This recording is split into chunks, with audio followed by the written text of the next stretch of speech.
కొంతమంది జనాలకు రేవంత్ రెడ్డి అంటే తెలియదు, రేవంత్ రెడ్డి పేరు తెలియకపోతే గూగుల్లో సెర్చ్ చేస్తురట.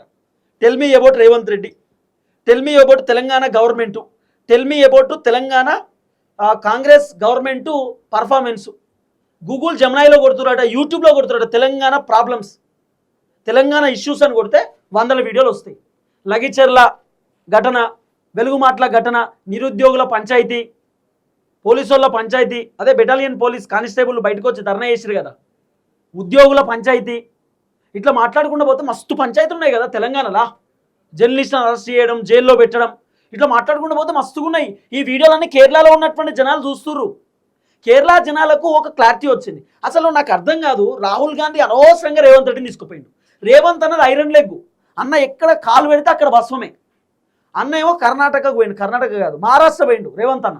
మహారాష్ట్ర ఎన్నికల ప్రచారానికి రేవంత్ అన్న పోయిండు. కాంగ్రెస్ పార్టీ ఎమ్మెల్యేలు, ఎంపీలు, మంత్రులు, ఎమ్మెల్సీలు అందరూ పోయిరు. పోయి కర్ణాటకలో కాంగ్రెస్ తరఫున పోటీ చేస్తున్నటువంటి అభ్యర్థులకు సపోర్ట్ చేశారు.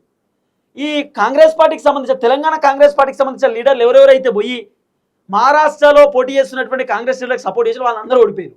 అందరూ ఓడిపోయారు. రేవంత్ అన్న సపోర్ట్ చేసేటటువంటి ఎమ్మెల్యేనే ఫస్ట్ ఓడిపోయిండు మహారాష్ట్రలో. ఇప్పుడు రేవంత్ అన్న సపోర్ట్ చేస్తున్నటువంటి ఎమ్మెల్యే ఎవరైతే ఉన్నారో కేరళలో, ఆయన కూడా ఓడిపోయే సిచ్యువేషన్ ఉందట.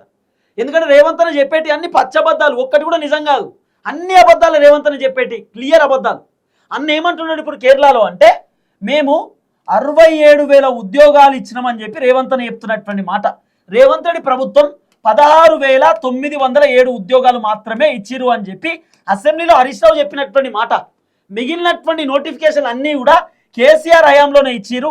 కేసీఆర్ హయాంలో నోటిఫికేషన్లు ఇస్తే రేవంత్ రెడ్డి ప్రభుత్వం వచ్చిన తర్వాత వాటికి ఎగ్జామ్స్ పెట్టిన తర్వాత వాటికి నియామక పత్రాలు ఇచ్చిరు అనేది హరీష్ రావు చెప్తున్నటువంటి మాట. ఏం చెప్తాం? రేవంత్ అనేమో 67,000 ఉద్యోగాలు ఇస్తాం, చెక్ చేసుకోండి అంటున్నాడు.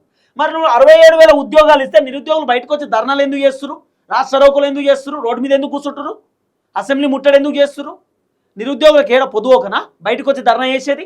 నువ్వు ఉద్యోగాలు ఇస్తలేవు కాబట్టి, జాబ్ క్యాలెండర్ రిలీజ్ చేస్తలేవు కాబట్టి, నోటిఫికేషన్లు వస్తలేవు కాబట్టి, అందుకు కదా నిరుద్యోగులు ఇబ్బంది పడేది. రేవంత్ అనేమో భారీ ఎత్తున డైలాగు కేరళలో, ఉద్యోగాలు ఇస్తున్నాం, సూపర్ చేస్తున్నాం, ఇంకా 1,00,000 ఉద్యోగాలు రెడీగా ఉన్నాయి ఇస్తామంటున్నాడు అన్న కేరళలో.